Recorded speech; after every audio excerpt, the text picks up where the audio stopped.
Oi, gente! Sejam bem-vindos a mais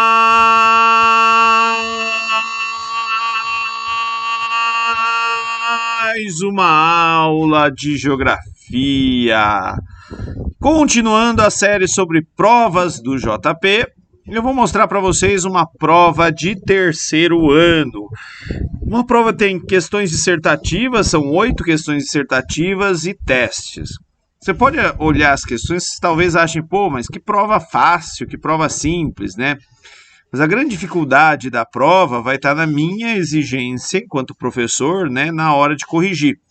Eu vou ser bem rigoroso, né? Eu fui bem rigoroso na hora de corrigir, porque eu precisava ensinar para os meus alunos, né, que eles têm que ser precisos, né, cirúrgicos. Inclusive, vocês vão ver que a prova tem poucas linhas, né, para os alunos responderem as questões. Vamos lá. Então, né, eu peguei questões de vestibular e adaptei essas questões. Então, tem uma moça aí, né, aqui, ó, uma notícia do UOL, né, guarda-chuva se firma como símbolo da democracia em Hong Kong. E aí, né, no final do século XX, Hong Kong se tornou uma região especial da China. Em teoria, gozará de semi-autonomia até 2047, quando a China terá plenos poderes sobre a ilha. Hong Kong tem moeda própria, mas não é independente em termos de defesa e diplomacia. Ou seja, seu status político-administrativo é híbrido, fruto de um acordo, a Declaração Conjunta de 84, entre a China e o governo estrangeiro que tutelou a ilha por 99 anos, a partir de 1898.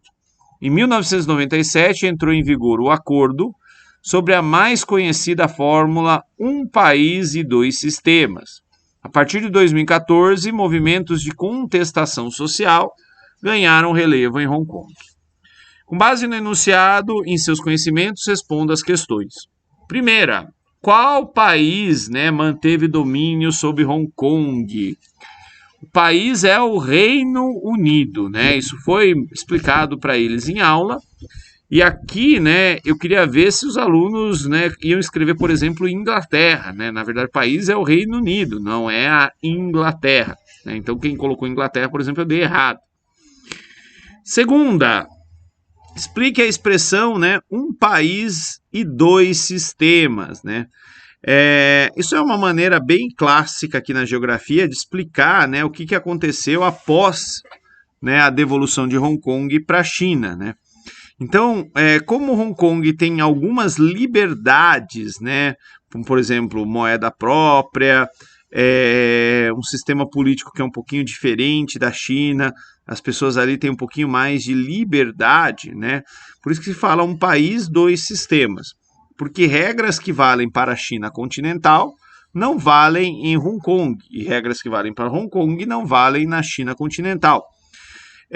Uma delas, por exemplo, diz respeito à internet, né? Em Hong Kong você pode acessar qualquer site. Na China continental, né, você vai ter ali algum controle. Provavelmente, se na China continental você falar mal do presidente, né, alguém vai pedir uma explicaçãozinha para você, pelo menos, né? Então, existem, né, liberdades em Hong Kong que não existem na China. Porém, né, aos poucos, o governo chinês vai tentando controlar ali Hong Kong, né? Até porque, assim, esse prazo, né, de semi-autonomia até 2047. Mas para a China não é melhor que essa semi-autonomia acabe da noite para o dia, né? Então eles vão tentando fazer isso de uma forma gradual. Só que isso, né, desagrada pra caramba a população de Hong Kong, e várias vezes aí nos últimos anos, né, aconteceram fortes protestos lá em Hong Kong. Teve um que chegou a reunir 2 milhões de pessoas, né? E a ilha lá, né, o arquipélago onde está Hong Kong, tem mais ou menos 8, 9 milhões de pessoas. Então, a população é uma participação bem, né, grande da população do país. Qual é o nome da revolta iniciada em 2014? Aqui tem o símbolo, né, dessa revolta, que é o guarda-chuva, e é o símbolo que também deu o nome para a revolta, Revolução dos Guarda-Chuvas ou Revolta dos Guarda-Chuvas. 4, porque a manifestante da foto está vestida dessa forma? Várias coisas. Máscara, óculos, capa de chuva, né, para se proteger de armas, né, de baixa letalidade, mas que a polícia usa para dispersar a multidão, né, como por exemplo gás lacrimogênio, né, que vocês estão vendo aí na foto, né. Além disso, a máscara e o óculos têm uma outra função: impede a identificação das pessoas. 5, apresente ao menos, né, uma reivindicação dos manifestantes. Manutenção das liberdades que essas pessoas têm, né, em Hong Kong. Outra questão aqui sobre China. Então tem um mapa aqui da China marcando, né, zonas econômicas especiais, zona de desenvolvimento, centro econômico. O que são zonas econômicas especiais?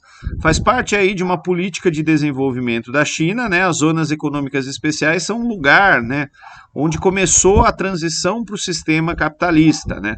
Onde na China se instalaram ali as multinacionais, são localizadas principalmente no litoral para facilitar o recebimento, né, de matéria-prima, a exportação de produtos industrializados, e onde houve ali uma flexibilizada, né, na economia socialista chinesa.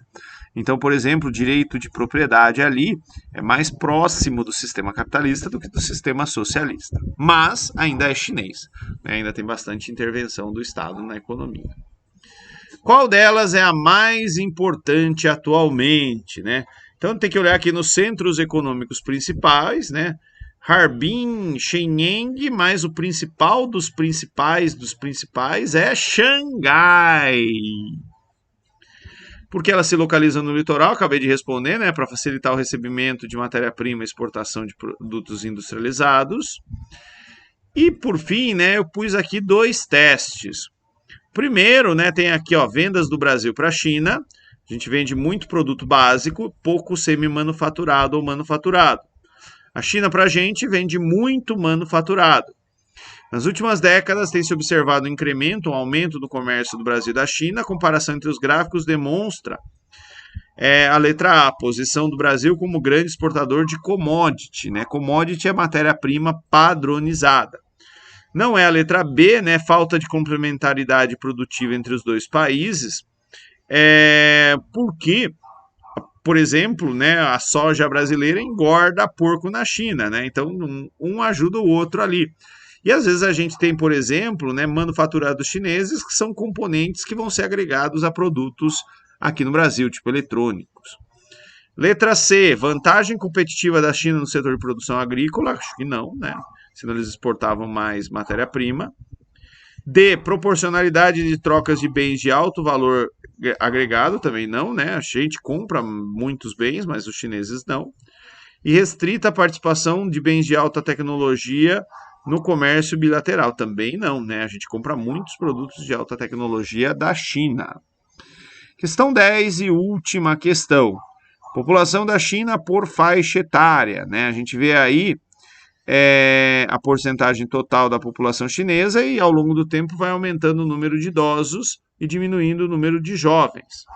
A mudança nas características da população chinesa, representadas no gráfico, projeta a tendência futura de não é explosão demográfica, porque o número de jovens está diminuindo, também não é aumento de crescimento vegetativo, porque o número de jovens está diminuindo, agravamento da mortalidade infantil também não é, porque o número de jovens está diminuindo, e está diminuindo porque os casais não têm filhos, né? Diminui a quantidade de filhos por família, é o envelhecimento da sociedade local. Olha aqui o aumento, né, da população com 65 ou mais.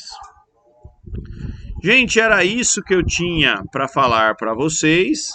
Muito obrigado pela atenção de todos e tchau, tchau!